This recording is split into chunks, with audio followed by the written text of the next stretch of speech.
Moi j'ai commencé du coup en 2007 chez moi à Forbach en Moselle.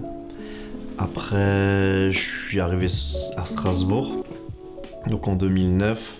On s'entraînait dans une toute petite salle et c'est là qu'en 2010, par hasard, j'ai rencontré donc les premiers membres du crew qui sont Jérém et Aurélien. Donc ça c'était en 2010. Donc c'est un peu la date officielle de création de Awesome, quoi. Pourquoi ce nom? En fait c'est une histoire assez peu commune. C'était sur MSN, Messenger à l'époque, avec mon meilleur ami, on essayait de trouver des noms de crew avant qu'on commence la danse, donc en 2006 je pense. Et on était tombé sur ce nom comme ça par hasard. Et du coup, même si ce nom il veut rien dire en tant que tel, on essaye avec nos personnalités de donner un sens au mot Awesome.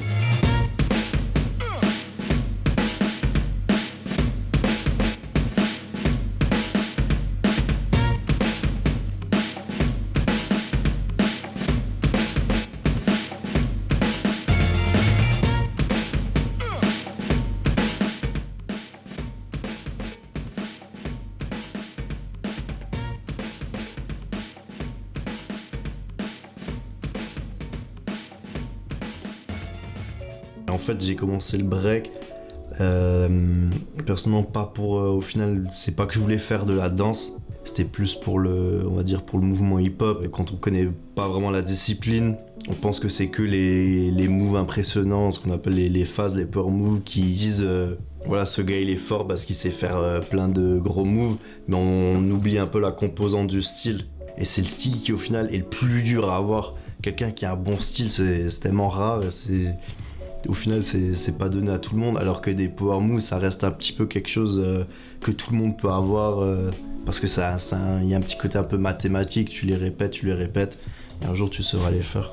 Moi, on va dire, le premier truc qui me vient en tête, et ce qui m'a, on va dire, c'est un peu pour moi la chose la plus importante que m'a appris cette danse, c'est que si on met l'énergie, si on met les sacrifices, et ben au final, on peut devenir vraiment, entre guillemets, qui on est, quoi. Et forcément, ça se répercute, on va dire, dans la vie de tous les jours. Qu'on est face à un juge, qu'on est face à une copie ou qu'on est face à notre manager, il faut tout le temps tout donner. Un autre truc aussi je trouve qui est génial dans la danse et dans le mouvement hip-hop en général, il faut que tu cherches au final au fond de toi qui tu es pour pouvoir l'exprimer, parce qu'il faut que tu exprimes quelque chose. Et si tu arrives vraiment à exprimer ce qui est au fond de toi, forcément il y a des gens qui vont être touchés, parce que nous on a plus envie de se faire voir comme des artistes, comme un danseur contemporain, c'est un artiste. Un breaker, ça devrait être un artiste, parce que comme on crée nos propres mouvements avec notre propre corps, et qu'il y a une règle, on va dire, c'est une règle de numéro 1, on va dire, c'est être original. Et être original, ça veut dire quoi? Ça veut dire avoir ses propres mouvements qu'on n'a jamais... Il faut essayer de faire des trucs qu'on n'a jamais vus ailleurs, on va dire, chez d'autres danseurs. Une des bases du break et de la culture hip-hop en général, c'est-à-dire d'apporter quelque chose de créatif. On le voit dans la musique, on le voit dans le DJing, on le voit dans le graphe. L'important, c'est d'apporter quelque chose de nouveau.